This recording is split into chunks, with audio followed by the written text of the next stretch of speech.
Hello, and welcome to Mike, DJ, and Doc, the show that plants seeds for cultivating new culture. Hello, welcome back, everyone. If is your first time listening to the Mike, DJ, and Doc podcast, welcome. If you have already heard us before, you are family.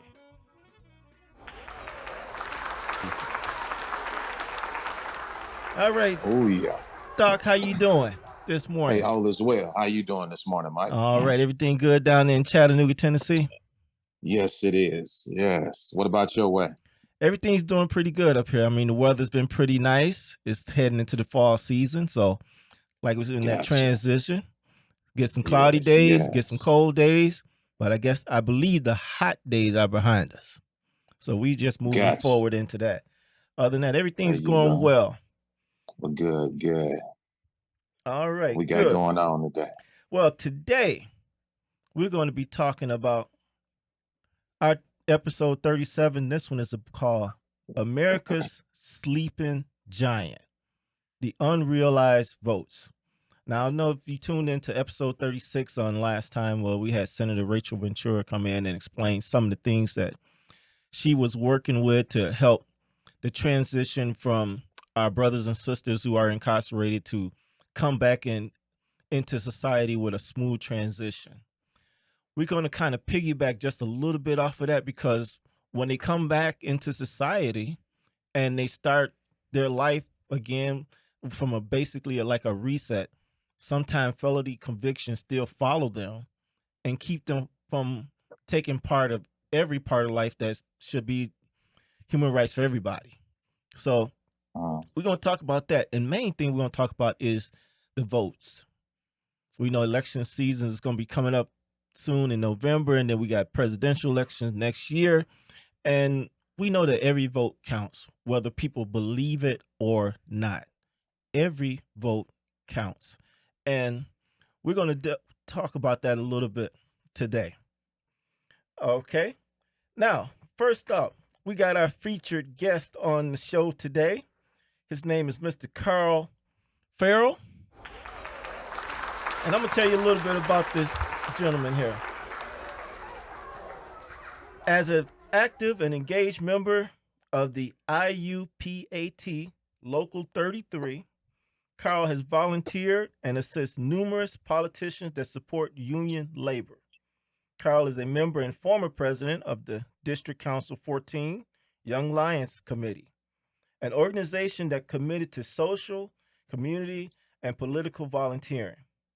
Karl is also a trustee of the Joliet Painters Local number 33, along with being a founding member of the newly organized Will County Democratic Black Caucus and the Joliet Gatekeepers Community Empowerment and Mentoring Program. Karl is also a founding member of the Will County chapter of Black Lives Matter, and he's currently running for the Joliet Township trustee. And I believe that election has already been held and it's in the past. And we'll talk about that a little bit more where you can bring us up to date or whatever you want to share with us about that. But most of all, he's a dedicated community activist with a keen interest in social and economic empowerment for distressed communities, as well as an advocate for equal education and opportunity. Welcome, Mr. Karl Ferrell. Thank you. Thank you for having me here. All right, Mr. Ferrell. Well, you said, can we call you Karl? Yeah, you can call me Karl. Karl, what you been about in the last few years? I mean, what you do and how long you been doing it? All right. Well, for the the bio says, so I've been in the trades and I've been organizing with the trades, the trade unions, a member of the trade unions. But since 2020, I've been dedicated and focused on organizing the community and trying to establish and fight for some forms of equity, whether that be equitable legislative change or just righting the wrongs, some injustices that are done to the community. To a lot of people that are voiceless and don't really know how to speak up or how hard they can speak up or what they can speak up for. So and it's a lot, you know what I mean? It's a lot that goes on a day-to-day basis that just gets accepted as the norm, but it's actually abnormal. Mm-hmm. And so that's what I try to bring that knowledge to people so they can understand that we are stronger and stronger together, and it's a lot of power in the people. All right. Well, thank you for that. We are so glad to have you on here because, like I said, I believe you have a lot of, I want to say, meat that you can bring to the table when we're talking about this. Because, like I said, we're talking about America's sleeping giant, and mostly what we're talking about is voters that are not either allowed to vote or that apathetic vote. And we'll get into that. And basically, the apathetic vote just means people that just don't care about it. They don't care. They don't have Yeah. no concern. They don't. It doesn't mean anything to them. So we're gonna talk a little bit about that. So setting the table for this one. Now we're gonna go a little bit off script, but we're gonna go that route anyway. We're gonna set the table with a phrase from a interview with Larry Hoover. Now most of y'all that know Larry Hoover know he was like the founding person of the Gangster Disciples in Chicago and stuff. And y'all say, well, what would he has to say that on this podcast that would be relevant? Well, I tell you what. Back in 1996, he did an interview with Jay Prince, which was the owner of the record label that the Geto Boys was on. And I'm sure y'all know the Geto Boys are heard of with Mr. Scarface, Willie D, Bushwick Bill, and back in the days in the 90s. Well, we was all when I was younger, okay? I wasn't always in the church. I did have one portion where I was outside the church and I was listening to everything. But anyway, that's not the point. The point is on this particular album in 1996, called the Resurrection album, Jay Prince did a live interview with Larry Hoover, who was incarcerated at that time. He's still incarcerated because he's got like 6 life sentences. Mm-hmm. So literally, that's just saying you're never getting out 6 life sentences. So, I'm not advocating for Larry Hoover because I don't know that world, but when you find truth, you have to find truth wherever you find it. And during this interview, he used these words right here. He said, "Real gangsters go to the polls. Well, we the ones make the difference too." Exactly, responds Jay Prince. That's what's going to make the difference.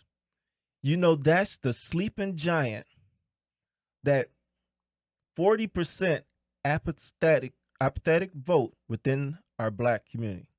So what he was saying back then is all the ones that's running around calling themselves gangsters or in the hood, and all the different individuals are living in a black community that feels like their vote don't count.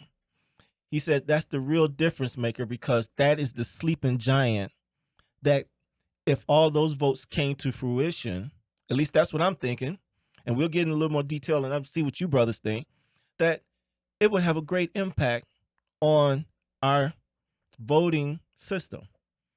And it could make a big difference than the way we see politics now. So that's setting the table right there. So let's go ahead and get started. Now, when you two hear, when y'all hear that statement, and I'll read it again if you want. What do you think? Man, it's a lot to that. Mm-hmm. So, so as far as with Larry, and what they did to him and all that time that he has now, we got to keep in mind that after Fred Hampton, the strongest community organizers were the guys that put the communities together, and they grabbed the guys and they started they organizations, Mm-hmm. right? And a lot of those organizations worked as non-profits, you know what I mean, in different capacities. I mean, Jeff Fort, one of his first cases with the government when the government came after him was for misuse of funds from the government because he was a non-for-profit organization. They did have programs that fed the children in the morning.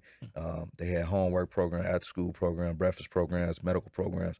The same thing they carried on what the Panthers was doing in a lot of different forms, right? So it was a lot of things that happened in between that time. Now, in 93, 92, it was 92, 93, or 94. I can't remember, man. I was a kid, but I remember when Larry started, he was incarcerated, but he started making changes. They started making changes. And so one of those things they wanted people to do was, if they were a member of that organization, they had to have a certain grade. If they went to school, they had to go to school. They had to have a certain grade point average. They had to participate with the community as far as keeping the community clean. And then the guys that were old enough, they wanted them to vote. Now that started that whole movement that they call 21st century. So with Okay. that 21st century came some of the strongest black legislative members that we had. You know what I mean? Throughout the 90s and the early 2000s, Carol Mosley Bryan came from out of that, from the communities being organized and people and pushing people out there to vote and showing people the power of their vote. Mm-hmm. A lot of the aldermen that were in the city during that time, that's where they came from. They came because those communities organized and together and went out there and voted for people. So when he was in '96, when he was talking to Jay Prince about that, he was further, speaking on what was going on. There was a 40% apathy at that point. Mm-hmm. Like you said, apathy means people are indifferent or they just don't care about the vote for whatever reason, but it's still a history behind that. It's a reason, it's things that happen. People died to vote, and it's things that happen. It's a lot of blood that got shed to deter black folks from getting out there to vote. And so in our households, we were raised sometimes that your vote doesn't count as a scare tactic, because so many people died. People saw their people die, Mm-hmm. literally trying to go vote. And a lot of time people like, man, your vote don't even matter. It's not worth it. Don't do it. Growing up through the generations, that transfer, you know how a rumor starts. Oh yeah. It always changes. And so Mm-hmm. through the generations, that history was forgotten to be told, that people died. It's dangerous doing that, it got to the point where like your vote doesn't matter. Mm-hmm. So when he was talking to Jay Prince about the 40% apathetic vote, man, that's real. And it's the margin has grown now through the different tools and the different things that they have manufactured against us, our people specifically, Mm-hmm. to constantly deter people from voting. The margin is even bigger now, especially like out here in a town like Joliet. Mm-hmm. If you look at the numbers for the election numbers, it's crazy. It's ridiculous. Like, Oh yeah. I don't want to cut you off there because you right now you come talking about Joliet. I looked at some of the numbers of when the votes, because they display it after whoever Yeah. wins or whatever, and then against Mayor Darcy who won this last time. But if a lot more of our people or people who feel like that vote is not important will come out and voice their opinion, no matter what it is, just come on. I think Joliet itself could be switched from the way it's being run, at least at the top. Because here's what's done changed in Joliet from my perspective is we used to have a lot of those communities where we lived in certain areas, which was Forest Park area, the Hill or whatever, or the South End, or the East Side and all the different things where we were the majority ones that lived on that side, and then you had the West Side and farther out. Well, what's the transition in the last few, I want to say 10 decades or whatever, 2 decades, is a lot of the next generation of those families branched out and moved outside of that because they started doing better. Simple as that. They started moving out of quote unquote the hood. So now, when you look at Joliet as a whole, it still may have a good black population, but we're not in one area where we can spread say, out. okay, let's put our alderman in there because we're not populated enough to do that. We done spread out. But here's the key to that. Since we are not only in just the East Side, South End, and the Forest Hill. Park area, the Hill, whatever, Yeah. that guess what? Since we're scattered out all the way across Joliet, we may not be able to put just our alderman there, but we can if we all come together across the whole entire city, put our own mayor in there. You know what I'm saying? Because like you said, that vote everywhere counts, no matter where it is, spread it out. It's still accumulative enough to put whoever we want in mayor time after time compared to the population of Joliet. Right. I mean, because you deal with the voting, so I mean, what do you think? I mean, I think that's man, like that's the absolute truth. And then it's just a little more knowledge. Like people have to understand the possibilities. Mm-hmm. Like for example, like I said, I fight for equity Mhm. right, on a daily basis. So federally, it's a federal mandate. It's a diversity, equity, and inclusion law. Mm. So we got all that CARES money, and right now they doing the highway. Right, they Yeah. doing all that building. It's $1 billion worth of building. Oh yeah. They doing. So you know that 25% of that federal, 26 and 6, 25 and 5. Federally is 25 and 5. 25% of that is supposed to go to minority business owners. Mm-hmm. 5% of that is supposed to be go to women minority business owners. Mm-hmm. Right. But if you drive up and down the highway, you don't see any black crews out there. You don't see any black businesses out there. Mm-hmm. You know what I mean? Even with the money that comes down through the city for business reunification Mm-hmm. or business startup, it's money that comes that's Mhm. supposed to get you know what I mean, filtered in through the black community to the black businesses. Mm-hmm. So what's missing is like people knowing about that. But people don't know about that is because they don't have the legislative bodies out here, you know what I mean, that are gonna push for that for them. Mm-hmm. So if nobody's fighting for that for you, and then you don't know about it, then you get a city that continually, you're gonna have people like our people lose our ground. Like the Hill, it's all those vacant spots. It's not a lot of ownership up there, right? Mm-hmm. You go down to the east side. Now the east side is mostly Hispanic. I mean, all the blocks did. Like when I first came out here, I used to go to them and it used to be everybody outside and it was Mhm. cracking. But from Eastern, like over to Mississippi, all those blocks are mostly Hispanic, owned. They Yeah. are owned. Mhm. So we have less ownership because we don't have the people Mhm. telling us, you know what I'm saying, and bringing these programs forth, like for business growth, for economic development, you know what I'm saying, in the communities, like, and it's a lot, and all that can be controlled by the vote. That's right. All that can be controlled by who you voting in to get the information to you.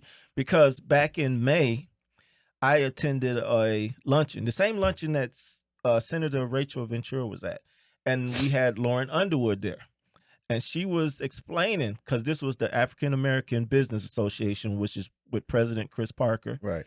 and I'm sure you're familiar with them. Yeah, I'm familiar with it. And they came down and she was explaining all these different programs that's coming to Will County, where bills and stuff that's been put in place to help bring in early child development and help start young businesses and, like you said, minority business and stuff. And she said you need to tell your people, your representation, to fight for you to get them funds. Mm-hmm. So how do we tell our representation by to do that without our vote? Right. You know, it's not like they don't know. Or do they know and just not telling us? I don't know. But what I'm saying is when you start using that vote with the power that is mentioned in our opening phrase, oh, you can have an impact on your whole community, what's going on. Mm-hmm. And another thing, like when you mentioned with the highway construction, that's a $4 billion project, that Highway 80 corridor that they're expanding and all that. That's a $4 billion project that's supposed to be going over the next 5 years. Mm-hmm. And right now they probably in the second year, which you see all the changes of Richard Street and Chicago Street and all those expansions and all the new highways and stuff going in there. That project's going to keep going on because it's going to be spread all the way out there to get to Maple Road in New Lenox. Right. To where it's going to be 3 lanes across all across there. Now the purpose, I believe, is that because we have in Will County here, it's being a central location with all of the trucking, the industry, the warehousing that's going on here, by we being center in the United States. Mm-hmm. The largest. In the center in the United States. Yeah. And all these airports and everything right here, that wherever they want to ship products to, it hits Will County first. Uh-huh. And then it gets distributed out to all New York, LA, or wherever it need to go. Because if the product's coming from overseas, they drop them off here. So when you mention about some of the businesses not being involved in some of that money, yeah, that is something that needs to be improved upon, because it is enough money. You got the big major construction companies, and I'm not calling no names, but even if a younger one, a small one come, just give them something to get their feet started, to help them get their paperwork in order so that they can be a part. And you can say this is your minority division or whatever, but it needs to be some more representation throughout with the state with some of these projects from the minority. In Will County. And look, but like in Chicago, so in 2021, end of 2021, we opened up a union. Me and my partner, we opened a union paint and taping shop. Okay. And in the city of Chicago, that diversity, equity, and inclusion is real. That is followed up on. The aldermen are not letting that slide. If it's not enough blacks on the job site, if the percentage is not there, that it will be problems for that job site. It even goes so far as that there are organizations that you could specifically register with to make sure that you get your hand in the pie. Because a lot of times, you know, with small businesses, a lot of black-owned businesses are small businesses. Small meaning they make less than $2.5 million a year. Mm-hmm. And so being a small business, it's hard to compete on paper with somebody who's making $200 million a year, and you only making $500,000. You know what I mean? It's hard to compete with them because they could take a loss just to beat you out. Yes. And so it's a requirement that it's doors open for businesses in Chicago. It's like 52 cranes in the air in Chicago. It's a lot of money. Mm-hmm. Out here, those DEI requirements are already written in the city. They're written in the city ordinance. Mm-hmm. It just takes for the county and for the city to push for it, and it takes for people to ask for that push, which goes back to the vote. It goes back to that right? vote. Because if your vote doesn't count, like, so if they know that your community, if they look at the numbers, because everything is about numbers. Oh, right? yeah. Men lie, women lie. Spreadsheets and numbers, yeah. Numbers don't lie. Mm-hmm. And so if they look at those numbers, the politicians look at the numbers and they see that, okay, you in the 19th district out here, you in the 23rd district. And that district, the voting turnout was like 18%. And of that 18%, 3% was black. So you don't even matter. I don't even have to listen to you or push for something for you, because when we come out to vote next time, I got my voting base. Mm-hmm. You see what I'm saying? I don't have nothing to worry about. I can move how I want to move because I got my voting base already. You don't matter. And so as long as we stay at home like that and people don't come out to vote, then this is the result of that. Oh man, you hit the nail on the head right there, because I'm just gonna transition a little bit, and then we're gonna take a quick break, and then we're gonna come back and we'll talk a little bit more. But I want to transition to this. When you look at it on a federal level, and we're talking about the votes, and then we're gonna get into it a little bit more with people who's been incarcerated, who gets out and can't get the right to vote. And some gets out, and then, like I said, once they're free, they can vote again. And then some states you live in, no matter what, you never can vote. Right. And I think that contributes to some of the things that we deal with on the federal level. And I'm just only transitioning just for a minute. Like when we look at Mitch McConnell, who stands up there at the age he's at, and God bless me, and done a lot of work for his constituents, people that voted him in, let's say it like that. And at the age, and you can see that mentally he's having some kind of situation, because when he stand up there in press conference, he just go blank. Mm-hmm. And they got to almost tap on the shoulder like he's a wind up dial, and then all of a sudden it goes down. You get to go back and wind him back up so he can start talking again. But the point I'm saying is, people always want to say, well, let's put age limits on the politicians and how long they can be in this and all that stuff like that. No, I think if we start holding them accountable with our vote to them doing what they say they were going to do, instead of telling us what they're going to do, look at their record and see what have they done. Yeah. And then once you see what they have done and see, do I really want to vote this person in again? You have to worry about age limits, because if they ain't doing what they told you they was going to do, they won't be there. Right. You know what I'm saying? So that's another thing that's the vote can be used to do. You don't have to worry about making a rule of say once you get 70 you can't know, because every 70-year-old ain't the same person. Right. 70 still could be functioning good. But if that person still is not doing what he told you he was going to do, well, it's time for everybody to say, guess what? Let's put somebody else in there. Let's go in a different direction. Give somebody else a chance to get something accomplished, not just say. Hi, I'm Senator Rachel Ventura, and you're listening to the Mike, DJ, and Doc podcast. Hey, y'all, what's happening? It's your brother in the footwork and your footwork news boy, DJ Cornerstone. And y'all, we got a treat coming up September 29th. We got 2 banging parties going down in Joliet. First off, Joliet's very own DJ T-Bone has his Black Tie Fair happening. It is a sold-out ticketed event.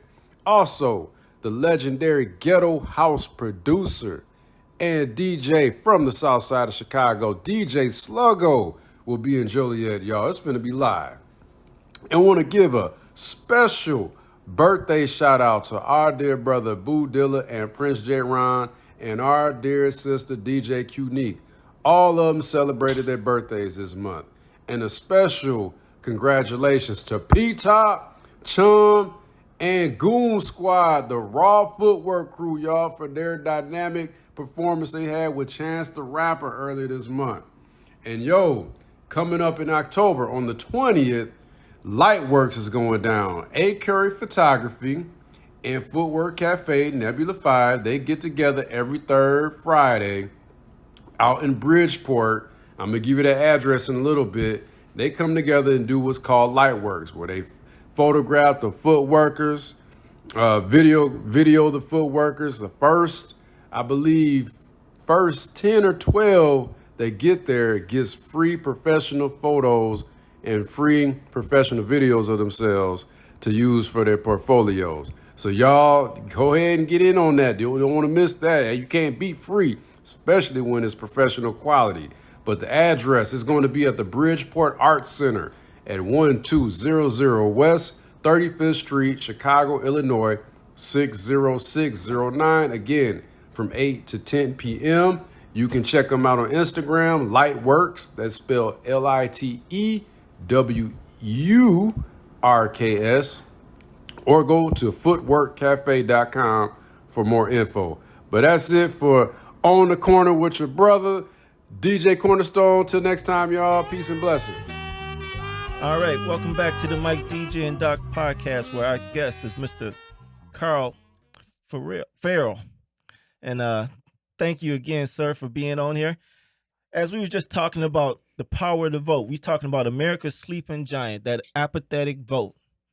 And we also want to lump into there the vote of people that's been incarcerated and getting out and not allowed to vote again, or getting involved in different things. And then the vote shows up to pulls them out of the situation, or the past record keeps punishing them as they move forward in life and try to move on to a different thing. So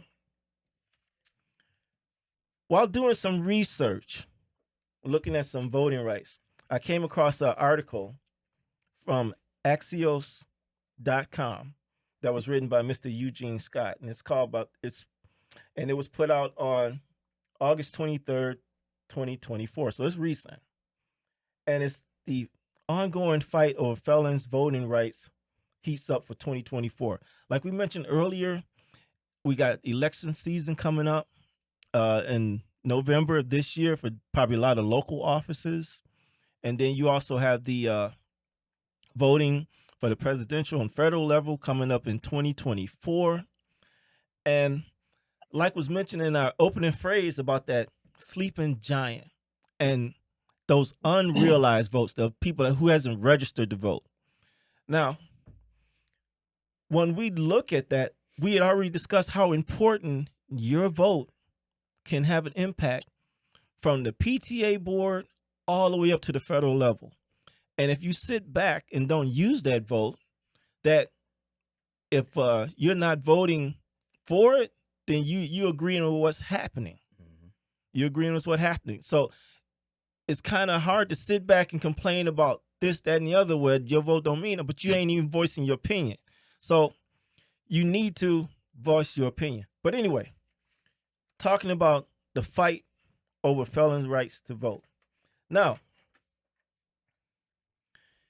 in all, more than 5.8 million convicted Americans, the vast majority of felons, but some with misdemeanor convictions, are prevented from voting. The issue also is layered in racial politics. Black Americans, who make up about 12% of the U.S. population, account for about 40% of the felons who can't vote. There that 40% go again. That 40%. So 40% is a lot of votes that can make a difference, and no matter what the election is. And you probably can help me, since you grew up in Chicago. You probably help me with this. Now, we know that Chicago is very diverse, and you mentioned that with the different nationalities and all the different communities and different things like that. But down through the years, we noticed that, like you said, when that black vote comes together, they can elect who they want for mayor. Mm-hmm. We've seen it happen with Mayor Harold Washington.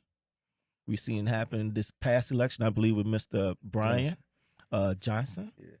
That a lot of people who normally didn't vote came out and voted. However, they did that underground and got that vote together, but they were able to elect him to be the leader over all Chicago. And I believe that is important. I mean, what do you think? Is that any truth to that? As far as people coming together? Yeah. Yeah, man, it's a lot of power in the people. When Fred Hampton used to say that all power to the people, what they were saying was that really all power is to the people. whatever you want to happen, it can't happen. You just have to collectively get together, you know what I mean, and be the voice and make it happen. Because if same thing with a vote, Mhm. if 20,000 people say this the man for the job, and that man told us that man gonna speak for us, right? Mhm. So they put that man in place, and then those same 20,000 people go to that man and say, hey, this is what we want. We want more money for these schools over here. We want y'all to stop closing these schools. Mhm. That man know that, you know what I'm saying, his position, his power, his authority is based on what these people want, and Mhm. his willingness, you know what I mean, to keep these people happy. Now, if it's something that's reasonable, Mhm. you know what I mean, and he doesn't do it, then like you said earlier, then he should look forward to not being in that seat. You know what I mean? Exactly. So that's the thing. Like, man, we control in a democratic society. We control what happens. These people, the legislators that are elected, the elected officials that are elected, they not special people. They not rich. We not in England. You know what I mean? It's not the king and, you know what I mean, the queen Mhm. and stuff. These are people who we are giving that power to. We're just saying that these people had a right to speak for us. They're gonna say what we want. They're gonna advocate for our rights, for what we want, our needs. And so Mhm. yeah, it's a lot of power with the people, man. It's just getting organized and getting people to have the knowledge to Mhm. know what they can do. Now, like with the people who's been convicted of felonies, misdemeanors, or whatever. I mean, how do I want to say how do we go about trying to change the laws for that? Because some stuff been written already that can change some laws. I'm gonna share with y'all real quick from Chicago Votes. Now, Chicago Votes is a non-for-profit organization in Chicago that is rallying the younger generation. Mm-hmm. I mean, they are getting out. They say whatever it takes. I mean, they even got swearing words in their some of their banter. But the point is, they like give a blank, vote. You know what I'm saying? And don't matter what's going on, vote, unite and vote. And anybody can look it up. I mean, it's a great organization, and they're growing in numbers. But here's some of the bills that they put out that they recognize to let you know what's available to turn that around. Voting in jails. The Senate Bill 2090 passed in 2019. Senate Bill 2019 ensures voters who are eligible and incarcerated have access to the ballot. Mm-hmm. The legislation also provides voter education and voter registration form to people in the reentry process. Cook County Jail will be the first jail in the country to become an official polling location. So 2020, that's a bill that was voted on and passed. So you got people now that's incarcerated in jail in Cook County Mm-hmm. can register to vote and vote while they're in jail. Mm-hmm. That's one thing. You have civics in the IDJJ, which is the Illinois Department of Juvenile Justice.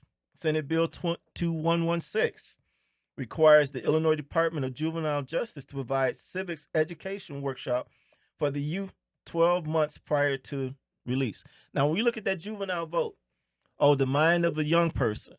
Now, while they are in juvenile detention, they wrote a bill that says it's required to teach them about civics education. So even if they didn't get into high school, and if they're in juvenile for whatever reason, they still got an opportunity that is required that they be taught it before they come back into the society. Now, with those two areas of young people being taught, and the other one with the Chicago Votes who are rallying, it's going to be a change coming. It's going to be a change coming. And the older vote are baby boomers, the generation after that. And of course, us being Generation X, the next one in line after the baby boomers and all that kind of stuff. Well, if we look around at our grandmothers, grandfathers, and uncles and all that stuff, God rest their soul, they're going on. So their vote's going with them, of course. And it's happening not only in our community, but it's happening in theirs too. Mm-hmm. Because death doesn't have no prospective person. Death takes everybody. So you don't have to be black, white, or whatever when death comes. So if the new generation are being motivated and inspired to get involved, and they're creating new avenues for felons to re-enter the society and with the vote, what do you think will help further that? I mean, anybody. Man, I'm gonna jump in right there because the miseducation of the people, that's a powerful truth. And we often heard the terminology ignorance is bliss. What that is to say, because a lot of people say it and don't even know what they're saying. What it's saying is that if you don't know about something, whether it be good or whether it be a problem, you don't worry about it. And like y'all were saying, there was money and things made available for, a lot, billions of dollars, and they got a lot going on with construction and fixing roads. But more of that money is allocated for others. But guess what? Their ignorance is bliss. They don't know nothing about it. So if you don't know about something, you know what I'm saying? Even the scriptures say, in all thy getting, get an understanding. Understand why they're doing all this, construction and all this renewal on these roads. We're speaking of Illinois right now. And for those that are listening abroad, in whatever state or city you in, know what's made available for you through CARES Act and through other acts, through grant, through fundings. You need to be educated to know what's there. Otherwise, your ignorance is bliss. You will never worry about something, whether it be for you or against you. Why? Because you just won't worry about it because you don't know nothing about it. So, I mean, education is powerful. Getting the knowledge. Knowledge is powerful in this situation. And I would say there it is, but we're not at that point yet. But yeah, right, we're not but there there yet. it is. Anyway, Right, yeah, but that's a good yeah. point you make. That's a good point you make because see, the earlier, the better. I mean, Yes. if they're teaching at a young age, just like with the programs, and I'm pretty sure in those programs that you mentioned when they was serving the breakfast or the dinners, they were talking to them kids about what the issues are going on in the city. Yeah, they got political education. They got political education because, see, like I said, you probably a direct product of it, from being in that era. So, like I said, being around people that's teaching and letting folks know what's available, now that's something that you can kind of work with to let you know what that vote is for. What that vote is for. Right. Instead of worrying about, oh man, I mean, we can look at TV and we can look at the news, we can look at CNN, we can look at Fox and all these different things. And a lot of that stuff is nothing more than a distraction to keep your mind occupied on something that's not really important. Right. It's fluff. It's a lot of it is. A lot of it is. And man, you know what, man, I just want to shout out to Doc, right? Doc, yes. That when Doc prayed earlier, I believe I heard him pray for knowledge, wisdom, understanding. And yes. like he just said, man, knowledge is power, right? It's the most powerful thing you could have is to acquire some knowledge and through understanding turn them into wisdom, right? And that's the thing right now. So like, as far as you talking about the changes, right? Like even in Joliet, it was a group of people. Speak Out does they do a lot of voter registration in Joliet, and them specifically, because I'm with a group called Equity and Transformation. I'm a member of Equity and Transformation on the leadership board, Joliet chapter, and we do, like for the next elections, I'm pretty sure we end up doing some voter registration drives too. But what Speak Out did with Trisha and Sherry Hill and I can never remember the other lady's name, but she gonna have to forgive me. But they fought behind that bill that passed in 2019, right? Because like you said, ignorance is bliss, right? And people that don't know, they don't care, right? It's apathetic. People that don't know, they don't care. They're indifferent. Some people that know, they apathetic, they're indifferent. But because that bill passed, that means that people in the Will County Jail also, if they weren't convicted yet, while they're sitting there fighting their case, you know what I'm saying, and they detained, they have the right to vote. And so, so they fought that, and they had to push out here because this is a different monster. Joliet a different monster because it's big enough to make a difference, but it's small enough to control. So they got a tight power structure out here, and it's a lot of things that's not gonna get advocated for because they're gonna keep that knowledge away from people. And so, everybody in Joliet inside the county, Will County Jail, has the right to vote. And so what they did was they pushed and they got some legislators involved, and boom, it had to get passed on the county level. They had to get those guys in there, you You know what I'm saying? A proper notification to register to vote, and then the access to the voting machine, to the voting booths. And so then that's where it comes with the knowledge. And just like how we sitting here and we discussing, and we gonna do our things to, like, we trying to put together political education classes. I got people that I'm affiliated with that actually, like Ernest Krim. He's actually out there. He actually has a curriculum for children, for a youth curriculum that he pushes on his website and in person at times. You know what I mean? He was a history teacher, and he's disgusted by the way that the history is taught, because it's not true. It's not. They give you what they want you to learn to make you a member of their society. But if we knew the truth, society would be completely different. Yes. And so with people doing that and actively doing it the same way we're doing it, they're doing it. There's communities out here. You go to Plainfield. Plainfield has a young Republican Party in their high schools that is strong, right? They may have a young Democratic Party too. Matter of fact, I've seen it before. They do have the young Democrats, you know what I mean, in their high school.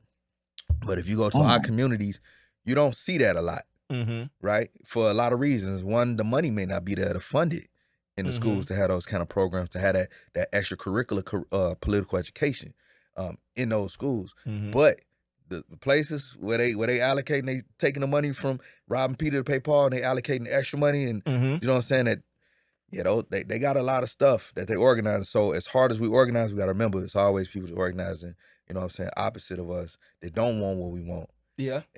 It's always going to be opposition. It's Yeah. always going to be because, like you said, if we was a society that everybody thought the same all the time, we'd just be another cult. Yeah. So you're going to have people that's got difference of opinions, but it's still, the point is with the voting is to let your opinion be heard. Right. Let your opinion be heard. And like I said, we're not advocating for one party or the other, but we are advocating that you exercise your right or register to vote if you can.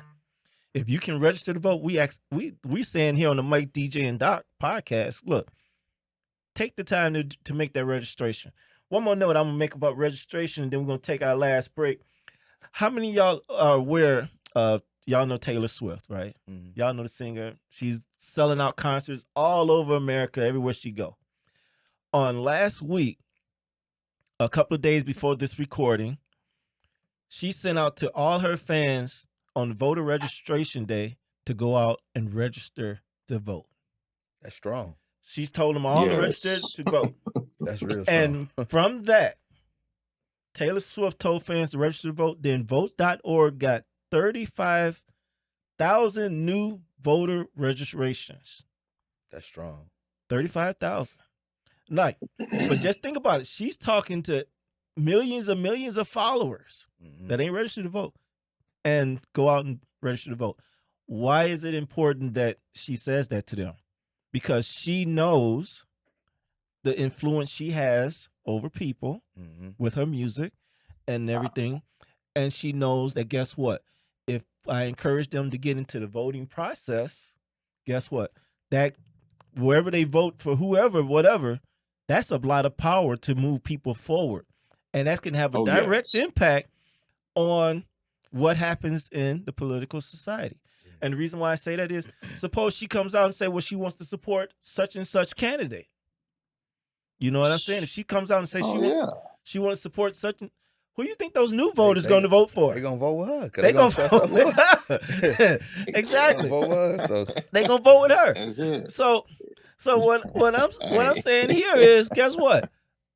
People that's tuning in, tell your people and your family or whatever that thinks the vote is not important. Register to vote. And if you ain't register yourself. Yeah. You know? And because here's the bottom line again. If, say, for instance, and then I'm just throwing it out there, say 3 million new registered voters just start popping up registrations. You don't think the ones that's in politics, all these chiefs of staffs everywhere going to be trying to wonder, what do we say to all these new voters? Do we know what these new voters want? Who are they coming in? You don't think that would throw the whole political world into a frenzy, trying to figure out what I need to say to get them? You know what I'm saying? Because you're gonna got all these new registered voters coming out of the woodworks from who knows where, and I think that would put pressure on them and to rethink what their campaign is about. You know, that's just my thought, and especially because, like I said, we talking about the black community, that 40%. Do you know what that mean with them coming, trying to figure out, well, what do they want? What do the blacks want? Now, we've been telling y'all for years. You know what I'm saying? We've been telling y'all for years whatever we want. And in some cases, some things have worked out. And I'm not bad mouthing all of it, because some things have benefited us, but some things have not.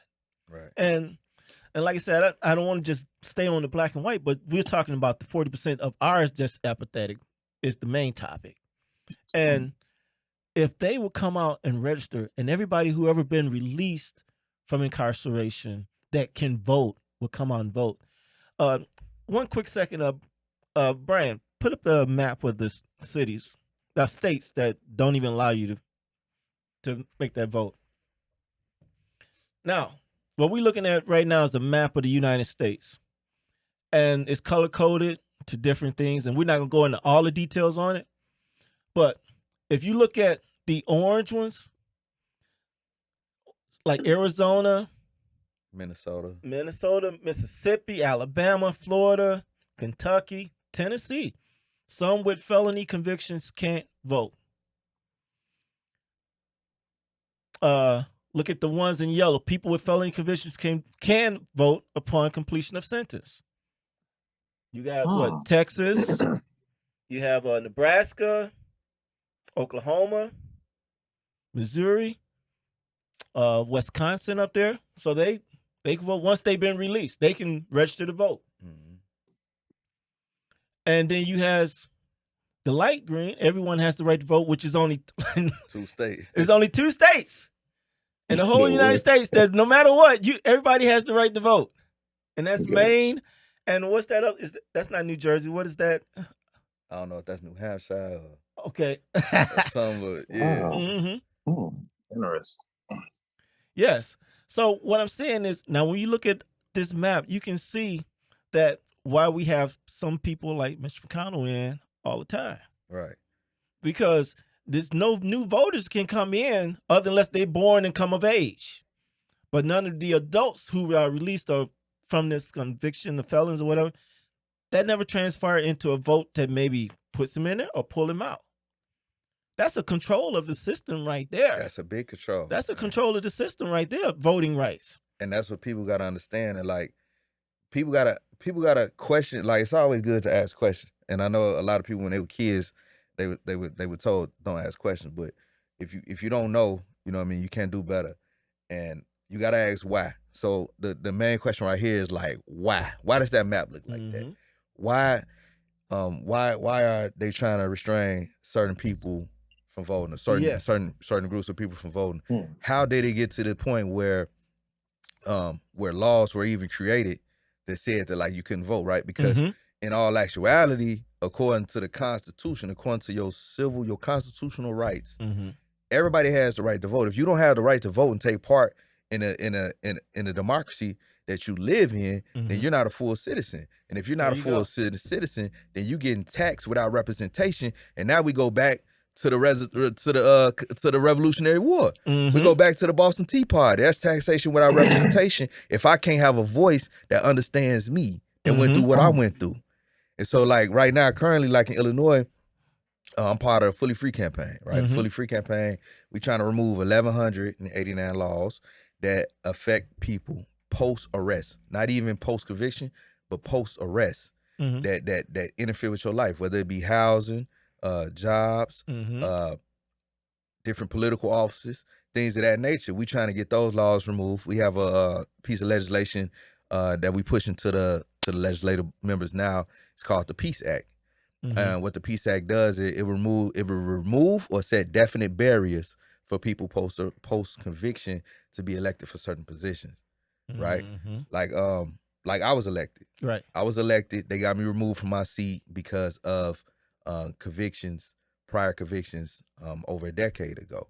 And so the thing is if I served my sentence, completed my sentence, and then, you know what I'm saying, went a period of time without, you know, any wrongdoings, and all I've been doing is good for the people, then why can't I be a voice for the people? Mm-hmm. If I pay my taxes like everybody else, why can't I represent the people? And so it should be definite barriers or restrictions of that, or else it is a permanent punishment. And you can't be a full citizen of the United States if you can't vote. And so that's what people got to understand. Now, all this can be changed. All they to do is people ask a few questions and push for it. The Supreme Court gonna say you're right because they said it before, right? I got a guy named Andy Williams, man. He's real big on laws and policy, and you know what I'm saying. He explains it all the time. How your constitutional rights. Matter of fact, it's something in the 13th Amendment. It's Article 3 of the 13th Amendment, which describes fully a clause. A badge or incident of slavery. And so there's a lot of things that happened post-slavery, post-1865, after the Black Codes, right? Post-1865, there were laws that were established to be able to lock free slaves up, right? For nothing. If you didn't have a job, you were considered I forgot the word, but it was a law against not having a job. It was a law against not having a house. When those free slaves had to go get jobs from the same people that they were slaves, you know what I mean? That were their slave master. Yeah, sharecropping. But so through what they developed like an apprenticeship where people had to sign on somebody as an indentured servant. You had to get signed on to get a job. And so you were going back to the people that formerly enslaved you for work. And a lot of times the white folks were like, nah, we're not doing that. So if you was a free slave, didn't have a job, at times you can get locked up. But what was legal after you got locked up was slavery again. Yes. Because the only time involuntary servitude is legal is if you somebody that's locked up, if you're in prison. Yes. Right? So I'm just saying these laws come from somewhere. That's why that map looks like that. I tell you what, just a quick point, and then we're going to take our last break. I'm gonna take. You got something, Doc? No, I'm done. Hey, that was powerful. I'm done. Because you mentioned that sharecropping. See, my grandfather was a sharecropper down there in Mississippi. Yeah, and he left there and moved because because the deal was, here's how it was: you worked, and then we would split the crop or whatever. And once you paid, you met your quota, this, that, and the other. But every year, the slave person, well, the indentured servant, or whatever you want to call him right at this point, the person in the contract, you would be in debt to the owner because you didn't come up with your portion of the crops would cover. And if you couldn't count, read, or write, how do you know what you was getting or whatnot? Yeah. If you can say, well, my space is over here and this is what I give you with the space, well, then they telling you it came up short. So now you owe me for this year and next year, so you can't leave because you got to work that off. Right. You ain't never getting free like that. Well, Granddad took off. he seen the future of that wasn't going to work. And then he came up here to Illinois and then moved the family later. But anyway, we're going to take our last break and then we'll be back with There It Is, all right? On the Mike, DJ, and Doc podcast. There it is. Donate. There it is. There it is. Hey, good deal. Today, as we get ready to wrap up the show with There It Is, I'm going to bring a verse from Psalms 20, verse 7. It says, "Some trust in chariots and some in horses, but we will remember the name of the Lord our God." And today, as I get ready to wrap this up, the relevant question would be asked: how much trust can you put in the system that the person you're voting for is going into? I know many people will probably have that question of concern. How much trust could I put in the system, of the person that I'm voting for? Because many times it's not even about the person, it's about the system. And so that's where we have to get the knowledge that we need, that we mentioned earlier, about understanding, what's going on, understanding systems, because this world is set up on systems. There's the system of this world, the kingdom of this world. And so even the scripture talks about, that. And we just really want to get the knowledge and understand, how and what we're doing as a people and how the narrative can be controlled. Earlier, it was mentioned about Taylor Swift and how there are people in position and place that are on a mission to control the narrative. You know, when people tell you to go do something, but they don't educate you and give you the knowledge on who and what to do when you get there. Because you can just show up the poll like, I want to vote, but you don't even know who you voting for, what you voting for. So getting the knowledge to understand, getting educated on who you voting for. You know, can I trust the system that they going into? Because many times the system is what control. The person is just a pawn in the hand of the system being controlled. So, you know, and many times money is a powerful force in this world in controlling systems. You know, a lot of people get sold out, get bought out, get paid out. So can I trust the system? You know what I'm saying? Getting understanding on the system. And hey, there it is. But some trust in chariots and some trust in horses. But at the end of the day, you always got to keep your trust in the power of God and having faith to believe that whatever you face, that you can get through this. Because man will fail you. Come on. But at the end of the day, you want to be able to rest at ease in your soul, in your mind, and in your will, knowing that I'm in the perfect plan and the will of God. And there it is. All right. Again, thank you, Doc. Thank You're you, welcome, Doc. bro. There it is. You're welcome. You're welcome. Well, Karl, thank you for being on the podcast today. We hope you enjoyed it. And we hope you that tuned in, you heard something that you didn't know that would inspire you to change your life or move it in a different direction. Is there anything you want to share with our listeners, what you got coming up or how they can contact you or anything that's going on with you? Yeah, they could contact me on I'm on Facebook. It's just my name, Karl with a K, and then Ferrell, Ferrell. Instagram, Mr. Ferrell 24. You can follow me on either one of those. I always post what we got going on. We just gonna continue fighting for the people. The legislation we're trying to get passed to remove permanent punishments and set definite boundaries on these barriers, so that people can be full citizens. And we're just gonna continue to spread the knowledge that we have and the things that we learn and try to organize so that, you know, we can be stronger and stronger together. One last comment though, man, Sure. because Doc keeps dropping them bombs on me, man. and he mentioned how some people are corrupted, especially in this system. A lot of people are corrupted by money, and that's the reason why the whole system is just corrupted, because everything in this country, you know, they call it capitalistic, but sometimes it's not such a good thing, because slavery was, you know what I mean, a tool of capitalism, and money was the cause of that. And so still money is the cause. When it comes down to it, money is the cause and the reason for a lot of the problems and a lot of issues that we face as people of color and in communities, in distressed communities. Period. It always ends up being a money issue. And so people got, like I say, you got to ask the questions why. You got to follow the dollar, and you'll see what those dollars support, and you will see what problems those dollars cause, and how those dollars can cause oppression. Even to this day, still a lot of systemic oppression that's going on. It's just hidden. It's not even in plain view, and it's so accepted that it's normal, but it's there. Yes. And so as long as it's there, you know, we'll continue to fight. I appreciate you guys for shedding light on these topics and giving me the opportunity to be here with you and speak. All right. Hey, man. Thank you. Much love. Appreciate you. And one final note, we want to make sure it's the love of money is the cause of all evil. Yeah. Wow. It's the love of money. All right. Thank you for tuning in to the Mike, DJ, and Doc podcast. We'll see you next time. Hey, peace and love, brother. Till next time. All right.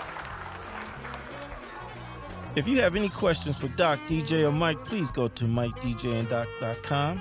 And don't forget to subscribe to our podcast. New episodes released on the 7th and 21st of each month.